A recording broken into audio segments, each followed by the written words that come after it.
What's up, everybody? Spiritual Bodybuilder, and I'm coming at you with a really interesting topic I like to call spiritual puberty.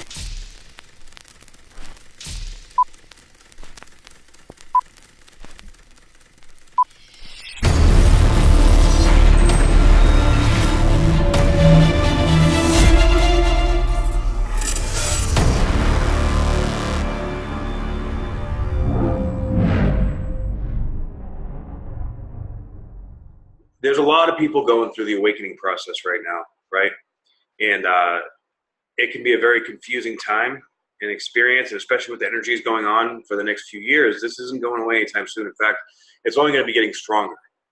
And when we wake up or become aware of our own energy, or that fifth dimension or the next level of what's going on, I call it the tower moment. It causes destruction and chaos and craziness because our old life, the control grip that our ego has on the way that we want life to look, has to let go. It has to release so that we can grow to that next level. And when that happens, our body goes through biochemical changes. It goes through physical, emotional, energetic, spiritual, biological changes. You name it, everything is interconnected. All right. Some people experience it more in the physical body. Some people experience it more in the emotional body. Emotional body experiencing will be like depression, anxiety, racing thoughts, can't slow your mind down, inability to sleep. Physical symptoms would be like, getting aches and pains in your body, or even having like digestive issues, or your organs start to have a hard time functioning. You start to have serious health issues, especially if you're getting a little bit older, if your body is not in balance. Now, you can be in great balance and then get knocked out of balance. It doesn't really matter because we're all human and we all have DNA, and the DNA is getting cracked open, right? So the spiritual puberty part is that period where we're going through a lot of energetic changes. And those energetic changes are influencing the emotional, the physical, the biological. So I wanted to sort of illustrate exactly what's going on in the body while this is happening, because for me, when I understand it and when I think about it, it all makes sense. So like, I know, okay, I haven't been digesting food very well, or I feel, sort of like I'm holding more weight in my midsection. All right. That is your second and third chakra mostly. That's all about self-worth, your identity, who you are. When you can't digest emotions like that, then you can't digest food. It throws the pH off, right? You don't generate as much saliva to break everything down, so it gets in the stomach and it starts to get stuck. Right? And then you start to stress out about it more. Then you start to get heartburn. Then you start popping heartburn medication. And then that just makes it worse, because now you're suppressing hydrochloric acid secretion levels. And when you do that, the body has to try to balance it out somehow, and it has a ripple effect on everything. All these things are interconnected. So when these things are throwing us left and right and every which way, we need to find something. For me, usually it's breath and like a daily structure in my routine, in order to stay balanced as best we can. And we're going to get knocked out of balance, but when we do, we come back to it. We take responsibility for it. It is what it is, but also love ourselves and be like, okay, like if I'm absolutely wiped out and I wake up in the morning and I didn't get any sleep and I just feel completely dead to the world, dude, like, I'm sorry, I'm going to have to take some me time. And those who don't like it, I'm very sorry, but I got to love myself first, right? Then on the same token, don't take advantage of that. Don't be like, just fucking everybody over. You're like, oh, sorry about your luck, dude. I don't feel good. No, you have to take responsibility for how you feel. Man up to it. Own up to it, right? But still go forward with it. And the more that you learn how to take responsibility consistently like that, the farther you're going to go and the more you're going to grow. And the faster everything is going to happen. Now, I've seen a lot of times where especially people have these Kundalini awakenings, right? This energy that all of a sudden explodes within them. And all of a sudden, then, they generate, prostate cancer, or their heart stops, or all of a sudden their lungs fill with fluid. These are different. So let's say the lungs filling with fluid, for example, right? All right. The lungs represent, the air we breathe. Okay. Air represents in the elemental faction, represents thoughts, right? So what the thoughts that we're ingesting, the thoughts that we're processing are very toxic, or they're very bad. right? And that's welling up because that's saying, hey, you need to pay attention to this now. Stop whatever you're doing, pay attention to it, because we're trying to guide you in this direction of your life. And you need to stay focused on what's important. And usually this starts to happen when we're really unhappy in one way, shape, or form in our life, but we feel like we're trapped in there, right? We feel like we can't get out of it. We feel like, or we just don't know what to do. And that needing to know what to do, that's part of the control mechanism. And that control mechanism is being dissolved right now. So we need to let go of needing to understand and listen to our feeling instead. Listening to what our heart tells us. And as we learn to let that guide us and not this, then we'll find that we focus more on what feels right, and what feels right is right. But sometimes that can be convoluted and confusing. You know, if fear comes up and we can get confused, or we can trick ourselves. There's a myriad of different ways that can happen.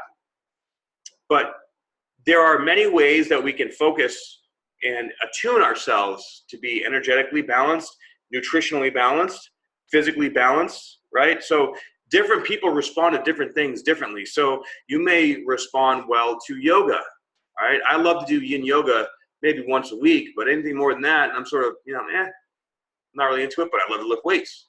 I always have. Like, it makes me feel strong and empowered and solid, right? So that's my way that I like to process this energy, focusing on my mind-muscle connection. But, you can meditate, you can do Tai Chi, you can do CrossFit, you can make up your own shit, right? Just you have to find and experiment in order to find what you really love. And it doesn't, your creativity, your imagination is your only limitation. So do what you love, find what you love. But normally, in order to find what you love, you discover most things what you don't love, right? And that's just a part of the process, trial and error. Learning to listen to your intuitive guidance and letting it guide you, right? So let's see, nutritional balance. Of course, there are so many diets out there. It's absolutely ridiculous. I'm a proponent for intuitive eating. I've tried every diet out there. I've done them all. I've competed in 10 bodybuilding competitions, and the only kind of nutrition I believe in is cellular nutrition. You have to look at what's going on in your body and see what it's lacking, what it's strong, what organs are functioning optimally and what are not. And then between that, create a regimen that addresses all aspects of your body and your mind.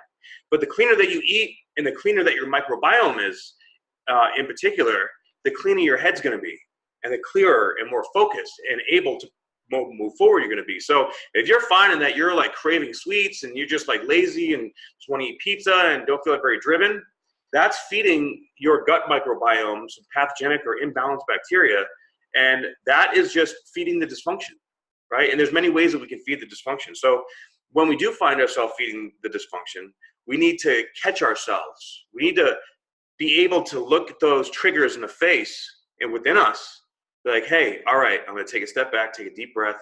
I'm not going to let this shit beat me. And that takes work. That takes practice. But as you practice more, you get better and better at doing it.